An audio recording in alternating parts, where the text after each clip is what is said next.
네, 안녕하십니까. 이번 영상에서는 1930년대 그리고 40년대 대표적인 신문학 보충해서 더 보도록 할게요. 어, 네, 먼저 이용학 시인의 오랑캐꽃. 이용학 하면은 뭘 떠올려야 된다고 했죠? 이용학 하면 유이민 일제강점기에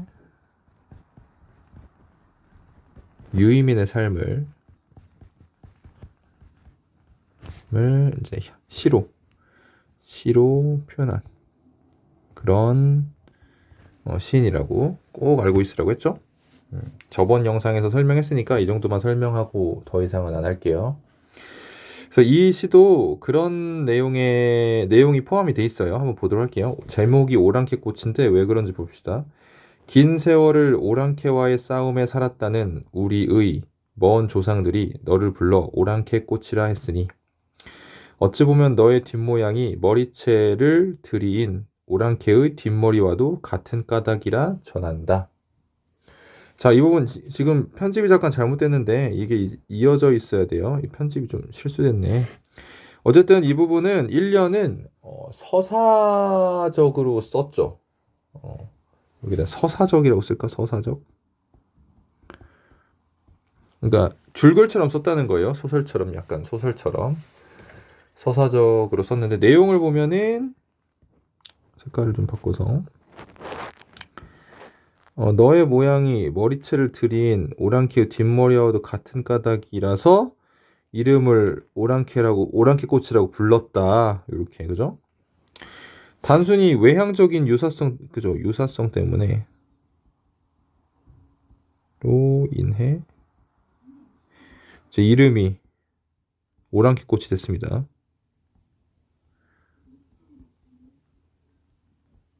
그죠?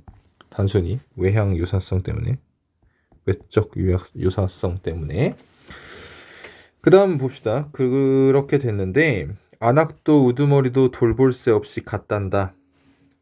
도래샘도 띠집도 버리고 강 건너로 쫓겨갔단다.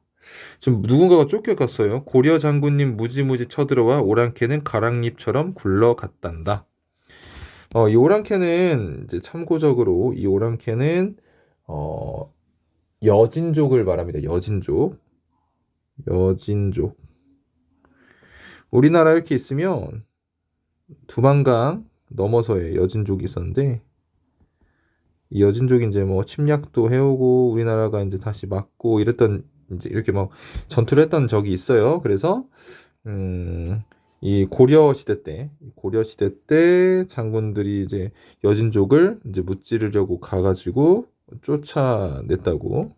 여진족이 막 고려 장수들 피해서 고향을 떠나고 쫓겨 나간 거죠. 그래서 여기다 이렇게 쓰면 되겠죠. 고향을 잃고 쫓겨난 오랑캐의 비참한 운명이라고 이렇게 쓰면 되겠죠? 자, 구름이 모여 골짝골짝을 구름이 흘러 몇백 년이 뒤를 이어 흘러갔나. 세월이 아주 많이 흘러갔죠? 세월이 흘러가 이렇게 쓸까? 세월이 흐름 이렇게 쓰고요. 너는 오랑캐의 피 한 방울 받지 않았건만 오랑캐꽃 피 한 방울 안 받았지만 이름이 오랑캐꽃이 됐죠. 외양의 유사성 때문에 너는 돌가마도 털메투리도 모르는 오랑캐꽃. 요거는 이제 어떤 여진족의 생활 도구예요. 여진족의 생활 도구. 그러니까 오랑캐랑 전혀 관련이 없다는 거지. 모르는. 두 팔로 햇빛을 막아줄게. 울어보렴. 목 놓아 우러나 보렴. 오랑캐꽃. 그래서 마음껏 슬퍼해라. 내가 너한테 공감을 해주겠다. 그지? 그래서 연민과 애정이 드러나죠. 오랑캐꽃에 대한 연민 그리고 애정이 드러나죠. 그래서 이렇게 생각하면 되지. 오랑캐꽃이 여기서는 색깔 좀 바꿔볼게요. 비슷할 테니까. 오랑캐꽃 꽃의 의미 이렇게 써볼까? 의미. 오랑캐 꽃은 일단 첫 번째 외적 유사성 때문에 으로 인해 오랑캐 꽃이 됨이라 불림, 그지?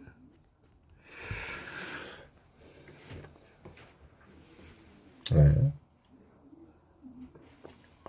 그리고 이 오랑캐 두 번째 써볼게요. 오랑캐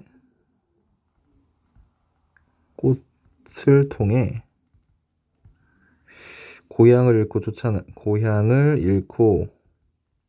쫓겨난 이 오랑캐에 대한 연민을 느낄 수 있게, 그죠? 느낄 수 있게 함. 이렇게 씁시다.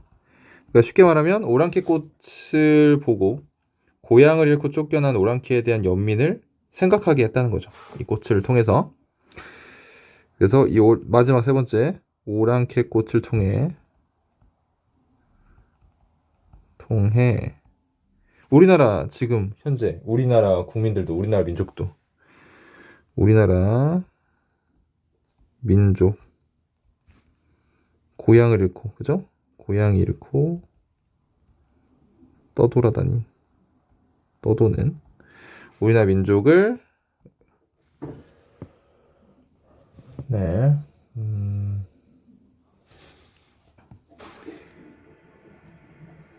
떠올리게 함. 이렇게 이 순서로 가는 거예요.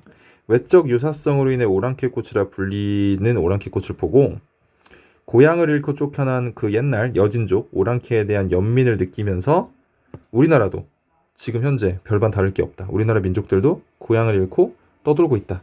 그래서 오랑캐의 꽃에 감정이입을 하고 있는 것 같지. 감정이입, 그지? 그래서 여기 굉장히 연민과 애정이 드러나는 감정이입이 되죠, 그죠? 그런 시입니다. 이 시의 특징을 한번 보도록 할게요. 시적 특징.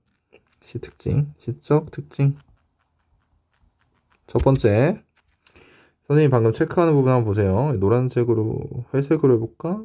네. 이 부분. 1년이죠, 1년. 1년에서 서사성, 뭐야, 이거 서상이 나오네. 서사성이 나타남. 그치? 그리고 2연부터는 어때요? 그냥 일반적인 그냥 운문 느낌이죠. 그죠? 그래서 네, 서정적 표현. 그죠? 이게 특징이고 두 번째로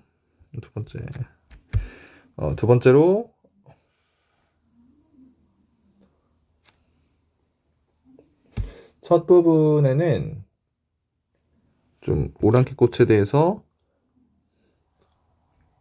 객관적인 서술을 해요. 오랑캐 꽃에 대한 객관적 서술에서 어디로 이어집니까? 정서적 교감까지.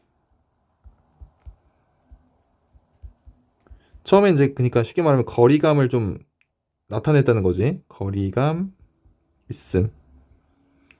그리고 정서적 교감은 거리감이 좁혀진 거죠. 거리감 좁혀짐. 이렇게 생각하면 되겠죠. 거리감 좁혀짐. 이게 이제 시적 특징이죠. 네. 그러면 문제 한번 보도록 할까? 그리고 한 가지 뭐 이게 문제 나올지 모르겠지만 이렇게 간접 화법 요것도 나타나긴 해요. 갖단다 하면서 이렇게 대신 전달해주는 듯한 화법이죠. 간접 화법이 나타나면 써놓을까? 이것도 간접 화법이 나온다. 이 나타남 표현적인 특징이니까 이것도. 자, 그럼 문제를 볼까요? 위시의 시적 화자의 태도로 가장 적절한 것은 다시 색깔을 바꿔서 처음부터 끝까지 주관적 태도 아닙니다. 마지막 부분에 나타나죠. 2번 사실의 진술에서 멸시의 태도로 변화한다. 이것도 아니고 관찰을 통한 대상의 속성 파악 아니고 객관적 태도에서 정서적 교감으로 변화한다. 맞죠? 관조적 태도에서 예찬적 태도 아니죠. 관조는 그냥 바라보는 거야. 알겠죠? 바라보는. 2번 3년에 나타난 화자의 태도는 1, 2, 3년 뭡니까? 연민 애정이죠. 그죠? 그래서 연민과 비애. 비애는 슬픔이지. 슬픔. 연민과 슬픔. 2번이 정답이었습니다. 자, 오랑캐꽃 했고 넘어가도록 할게요. 네. 유치원의 깃발을 보도록 합시다. 유치원 하면은 요걸 좀, 네, 뭔가요? 뭐가 유치원 하면 뭘 떠올리면 되냐면, 유치원도 깃발 하나만 좀 많이 나올 거예요. 특별히 이제 시험에 나올 만한 게 깃발 정도인데, 이게 좀 대표작이지, 굉장히 대표작. 유치원 하면 뭘 떠올리면 되냐? 생명, 생명의 열정, 그죠? 뭔가 생명을 갈구하는 듯한 그런 시를 많이 썼고, 그리고 의지적이고 강인한 어조 있죠. 강인한 어조. 예전에는 이제 성별로 나눠가지고 남성적 어조라고 하기도 했는데 요즘에는 그렇게 잘 안 하죠. 어쨌든 뭐 남성적 어조다. 전통적으로 옛날 관점으로 봤을 때 그것도 알아두면 좋습니다. 써놓을까? 남성적 어조. 요즘엔 잘 이렇게 안 나오긴 해요. 그래서 그냥 요것만 알고 있으면 돼 사실. 시험에는.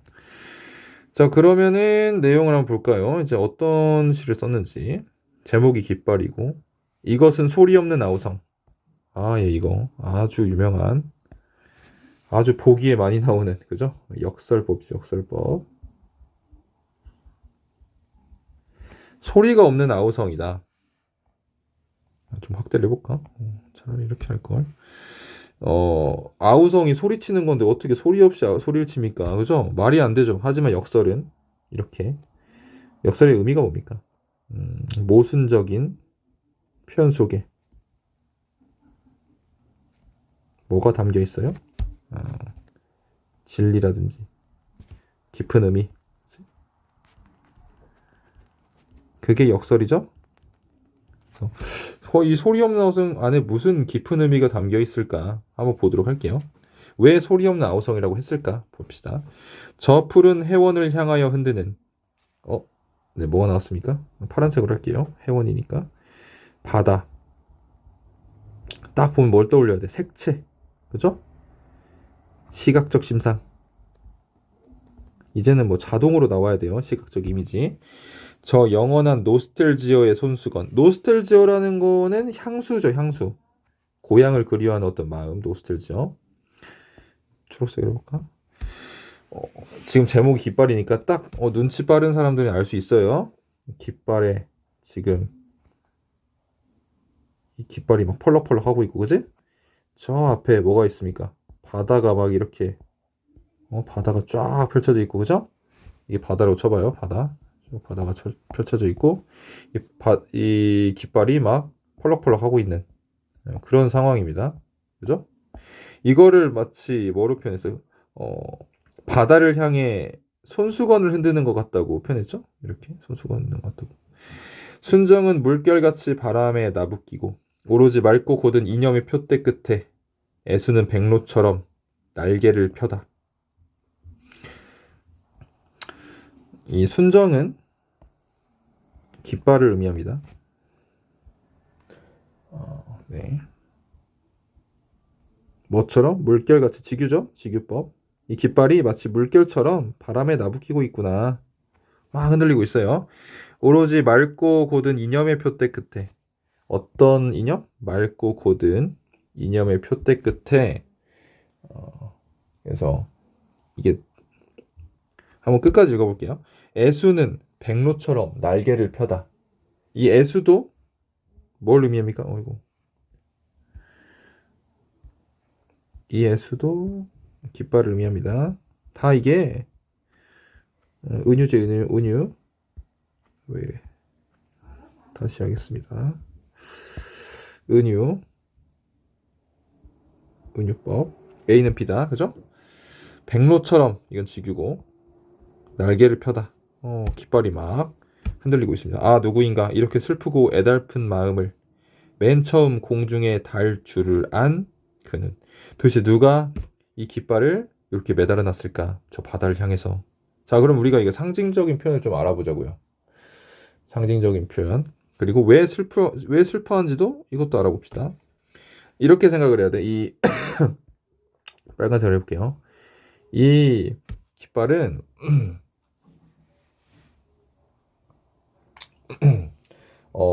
동경하는 세계에 대한 지향, 그러니까 이상에 대한 이상적 세계에 대한 이제 뭐 염원, 지향 이런 의미라고 보면 되고 이 깃발 이 바다는 뭐냐면 이상 세계, 이상적 세계, 뭐 동경하는 세계, 그죠? 동경하는 뭔지 모르겠지만 세상. 그래서 여길 향해서 쭉 가고 싶은 거야, 이 깃발이 펄럭펄럭 하면서. 너무 날아가고 싶어, 저 바다로. 그래서 계속 물결같이 나부끼고 백로처럼 날개 피면서 막 날아가고 싶어, 이상적 세계로. 근데 갈 수 있어, 없어? 없죠. 왜? 이 깃발에 묶여 있잖아. 이 표대에 묶여 있죠. 그래서 이게 뭡니까? 현실이지, 현실. 이상적 세계로 갈 수 없다는 그 현실. 그죠? 현실. 그래서 마음이 어때? 슬프고 애달픈 거죠, 마음이. 그래서 좌절. 무슨 좌절? 이상적 세계로, 내가 원하는 세계로 갈 수 없다는 걸 깨닫고 좌절하는 거예요. 그래서 이 시의 주제는 이상향에 대해서 추구하지만 결국에는 이룰 수 없다는 걸 깨닫고 슬픔을 느끼는 그런 시입니다. 여기 써볼까? 주제 이상향에 대한 향수와 노스텔지아라고 했잖아. 그리움, 비애, 슬픔. 그죠? 그래서 특징은 동경과 좌절이 나타나. 이상향에 대한 동경 그리고 좌절이 나타남. 갈 수 없다는 걸 깨달았어요. 그래서 상징적 표현 굉장히 상징적이죠? 그리고 역설적 표현이 나타나지. 그래서 이렇게 얘기 알고 있으면 되겠습니다. 자, 그럼 문제 한번 풀어볼까요? 이 정도 문제. 아, 이거 얘기 안 했네. 여기 보면 도치법도 쓰였죠. 도치법은 문장의 기본 구조, 필수 성분의 순서를 바꿔 쓰는 게 도치법이에요. 그래서 원래대로 쓰면 어떻게 써야 돼? 여기죠, 도치법이. 여기부터네. 미안합니다. 지금 밤에 하고 있어가지고 정신이 없어요. 맨 처음 공중에 이렇게 슬프고도 애달픈 마음을 달 줄 안 그는 누구인가? 이게 이제 정상적인 어순인데 어순을 막 바꿔가지고 이 마지막 세 줄은 어순을 막 바꿔서 도치법을 사용했다. 이렇게 생각하면 되겠습니다. 자, 그럼 문제 볼까요? 이 시에 대한 이해로 적절하지 않은 것은 마지막 행에 일반적인 어순이 도치된 표현이 나타나. 맞고 2번 1행은 대상의 시각적인 인상을 청각적으로 바꾼 표현이다. 이 얘기를 안 했네. 이 소리 없는 아우성. 이거는 누구의 아우성이라는 거야? 깃발의 아주 격렬한, 그지? 격렬한 움직임. 이 깃발의 격렬한 움직임을 소리 없는 아우성이라고 표현을 했어요. 깃발이 격렬하게 움직이는 건 시각이지. 이 시각을 뭐처럼 표현했다? 청각처럼 표현했다. 물론 이거 소리 없는 아우성이라 뭐 청각이 느껴지진 않지만 뭔가 청각적으로 표현하긴 했지. 그래서 맞고요. 3번 색채감이 나타난 단어를 사용해서 분위기 조성한다. 맞죠? 여기 색채감. 4번 역설적 표현을 통해 이상적 세계에 대한 마음을 표현했다. 맞고요. 추구하고 있죠. 경어체를 사용하여 부드러운 어조 이런 거 없죠. 그죠? 남성적 어조, 강인한 어조, 의지적 어조 얘기했죠. 2번 다음 중 의미하는 바가 나머지 시어와 가장 다른 것은 뭐 다 이게 깃발 펄럭펄럭거리는 깃발을 의미했는데 이명의 표대 이 표대는 이 막고 있는 잡고 있는 이 표대거든. 이 표대가 그래서 현실을 나타내 갈 수 없다는 그 막고 있는 이상 세계를 막고 있는 깃발을 잡고 있는 현실입니다. 알겠죠? 그래서 4번이 가장 달라요. 예. 그래서 이상적인 세계에 대해서 그리움을 느끼지만 갈 수 없다는 현실을 통해서 슬픔을 느끼는 그런 것을 상징적으로 표현한 시였습니다. 깃발이 바다로 날아가고 싶어 하지만 붙잡혀 있는 모습으로 표현을 했어요. 네, 다음 시로 넘어갑시다. 이육사시 하나 더 나왔네요. 청포도. 이육사시. 이육사는 뭐 말 안 해도 알겠죠 이제. 여러 번 해가지고 독립투사. 아주 적극적인 독립투사. 써볼까? 적극적 독립투사. 그리고 어떤 일을 했죠? 이분이 이육사의 시의 어조가 어떻습니까? 강인하고 의지적 어조. 그리고 독립에 대한 확신이 가득하다. 그리고 균형적인 시. 왜 이 사람이 왜 균형적인 시를 썼다고? 한시를 배워서 한학을 배워서 한시 영향을 받았다. 이 사람이 이제 양반 자제인데 어렸을 때 선비 교육을 받아가지고 서당을 다녔어. 어렸을 때. 그러다가 이제 신식학교로 전학을 간 거지. 그래서 한시를 배워가지고 그 영향이 있어서 딱딱 맞춰서 기승전결에 맞춰서 쓴다든지 행과 행을 비슷하게 쓰고 연과 연을 이렇게 딱딱 나눈다든지 뭐 이렇게 균형적인 시를 썼어요. 내용 볼까요 이제? 청포도. 내 고향 7월은 청포도가 익어가는 시절. 여러분 청포도 하면 뭐가 좀 떠오릅니까? 청포도 하면 뭔가 청포도 하면 막 이 초록색을 한번 그려볼까? 포도 송이에 청포도가 막 여러 개가 달려있잖아 이렇게. 그죠? 여러 개 달려있잖아. 뭔가 풍성해 보이고 뭔가 많아 보이지 않습니까? 그래서 풍요로운 이미지라고.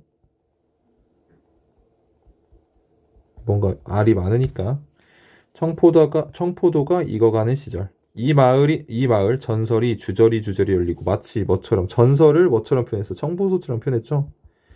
청포도 열리듯이 표현했죠. 열리는 것처럼 표현. 그죠? 뭐 중요한 건 아닙니다. 이건. 전설을 마치 마을에서 내려오는 전설이 있잖아요. 뭐 이 바위에는 무슨 전설이 있고 이런 거. 그래서 청포도가 열린 것처럼 표현했잖아요. 재밌죠? 먼데 하늘이 꿈꾸며 알알이 들어와 박혀. 이 청포도 알 하나하나마다 하늘이 꿈꾸는 것이 들어와 있다. 이렇게 청포도가 이렇게 있으면 이 알 하나하나마다 하늘의 꿈이 들어와 있다고. 하늘의 꿈. 그죠? 굉장히 뭐 깊은 뜻이 담겨 있다는 거죠. 청포도 안에. 하늘 밑 푸른 바다가 가슴을 열고 흰 돛담배가 곱게 밀려서 오면. 이거 보세요. 푸른 바다, 흰 돛담배. 일단 딱 보면 이걸 보면은 이 생각을 해야 돼. 색채 대비. 그죠? 시각적 이미지. 요걸 딱 해야 돼요. 그래서 푸른 바다가 열리고 흰 돛담배가 와요. 무슨 상황인지 모르겠지? 계속 볼게요. 내가 바라는 손님은 고달픈 몸으로 청포를 입고 올 거다. 청포. 청색 이미지. 자, 우리 청색 이미지 한번 동그라미 쳐볼까요? 청포도, 푸른 바다, 청포. 그치? 찾아온다고 했으니 이 내가 바란 손님 도대체 누굴까? 계속 볼게요. 내 글을 맞아 이 포도를 따먹으면 이 풍성하고 아름다운 포도를 따먹으면 두 손은 한뿍 적셔도 좋으련. 내가 희생해도 좋다 이 말이죠. 희생해도 좋다. 내가 희생해도 좋다. 아이야, 우리 식탁엔 은쟁반에 하얀 모시수건을 마련해 두렴. 그럼 우리 여기서 또 색채가 나오잖아. 그럼 흰색 이미지 쳐보자. 이렇게. 그죠? 흰색 이미지. 그래서 청색과 흰색의 대비가 나타난다. 그리고 아이한테 말을 거는 듯한, 그치? 그런 어조도 나타나고요. 그죠? 은쟁반과 하얀 모시수건 하는 거 보니까 굉장히 정성스럽게 정성을 담아 대접하는 거죠. 대접. 그럼 도대체 이 내가 바라는 손님, 이 사람은 누굴까? 내가 바라는 손님은 오랜 기다림의 끝에 얻는 대상이겠지. 뭐 예를 들어서 민족의 구원자 누군지 모르겠지만 혹은 조국 독립을 의인화시켰을 수도 있고요. 그렇죠? 아무튼 내가 원하는 뭔가 이 일제 시대를 이길 존재라든지 아니면 일제 시대가 일제 강점기가 끝나고 조국 독립이 오는 거라든지 뭐 그렇게 생각하면 되겠죠.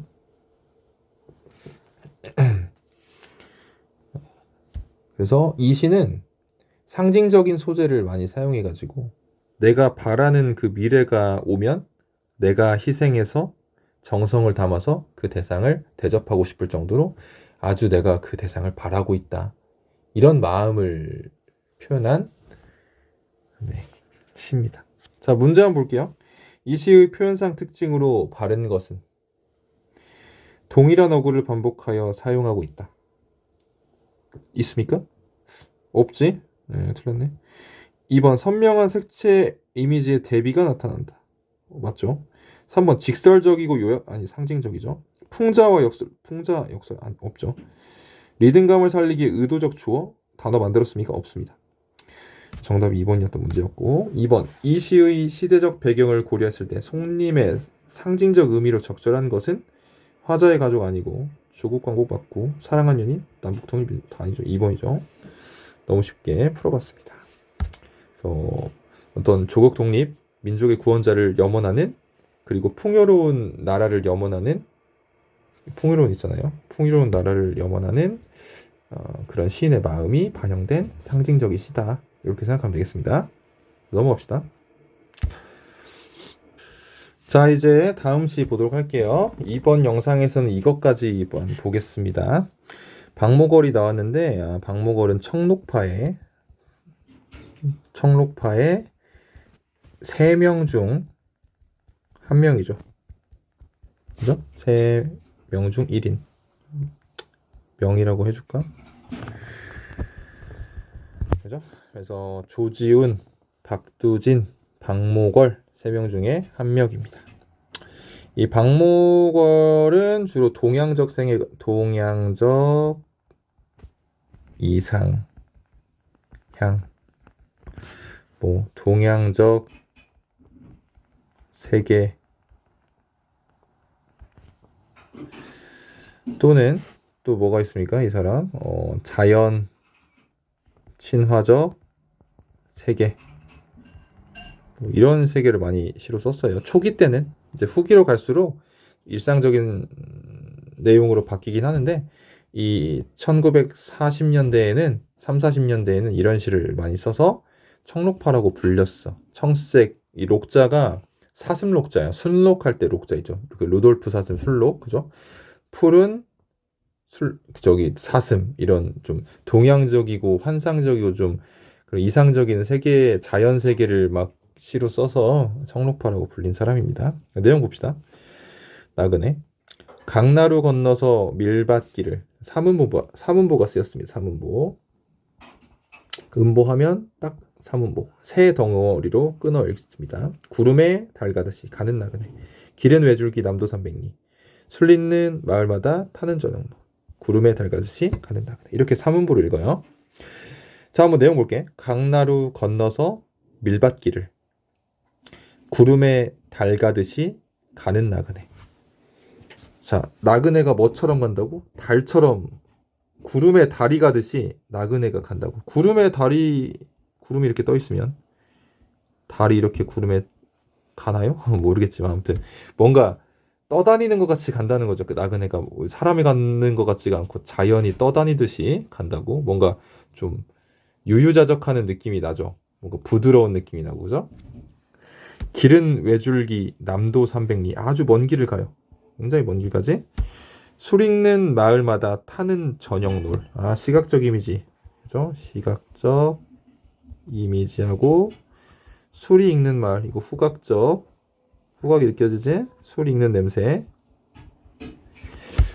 그래서 구름에 달가듯이 가는 나그네. 반복했지?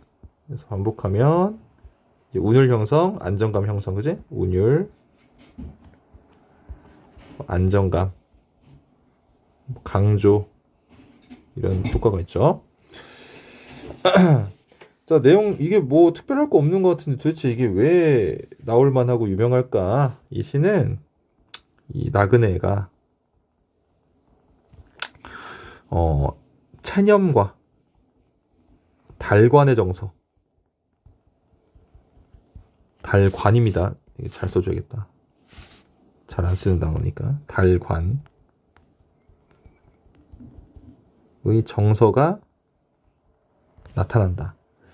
그리고 뭔가 유유자적하는 모습, 유유자적하는 모습. 뭔가 급하고 슬프고 막 의지에 차고 이런 건 없잖아.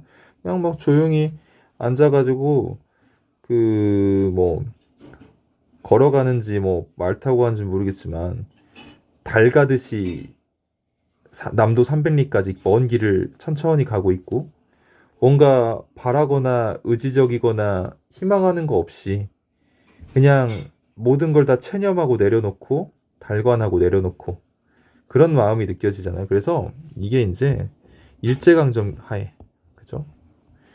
일제강점 하에 어떤 자신의 모습이라는 거지. 어떤 체념적인 모습, 그죠? 체념. 그리고 애달픔. 그리고 뭐 외로움. 이런 것들을 표현한 시라는 거죠. 나그네를 통해서, 나그네의 모습 통해서. 체념과 달관, 유유자적, 그리고 애달픔, 외로움을 표현한 그런 시다. 사실 이거는 이제 조지훈, 이 조지훈이 아까 안 썼네. 조지훈 3명, 박목월. 조지훈이 박목월한테 완화삼이라는 시를 써줘가지고 박목월이 답시를 해준 거야. 이 나그네로 답장을 써준 거지. 쉽게 말하면 참 재밌게 놀았죠. 답시를 써준 게 이 나그네예요. 네, 문제 볼까요? 이 시에 대한 설명으로 적절하지 않은 것은 절제된 언어 구사. 맞지? 향토색 짙은 소재. 여기 있죠? 남도 300리, 술 읽는 마을, 뭐 강나루 밀밭길. 그죠? 있죠? 인간과 자연의 조화. 맞지? 삼은보의 전통적인 가락을 삼은보 아니고 삼은보죠. 그죠? 그리고 달을 통해 나그네의 심상을 제시하고 있다. 맞고요. 달처럼 표현했잖아. 빗대어서 표현한 거죠. 2번 이 시를 읽고 난 반응으로 적절하지 않은 것은 각 연을 명사로 마무리해 여운을 남긴다. 볼까 한번? 다른 색깔로 해볼까? 나그네, 300리, 저녁놀, 나그네 전부 다 어때요? 명사로 마무리했죠? 맞네. 2번 자연의 질서를 은유적으로 표현하고 있어. 이건 아니죠. 뭐 자연 질서랑 뭔 상관이야, 그죠? 그냥 체념과 달관의 정서지. 동일한 구조의 문장 반복했지? 여기 체크했죠? 안정감 있고. 시각적, 후각적 썼죠, 여기. 대상을 서정적으로 나타냈죠, 맞죠? 그리고 나그네의 유유자적하는 모습이 달관적 모습으로 느껴져. 많은 걸 다 내려놓고 욕심을 버리고 달관적 모습이 나타납니다. 정답이 2번이었던 문제였습니다. 다음 영상에서 마저 30년대, 40년대 시에 대해서 4개만, 대표작 4개만 보도록 하고 이제 다음 시대로 넘어가도록 할게요. 수고하셨습니다.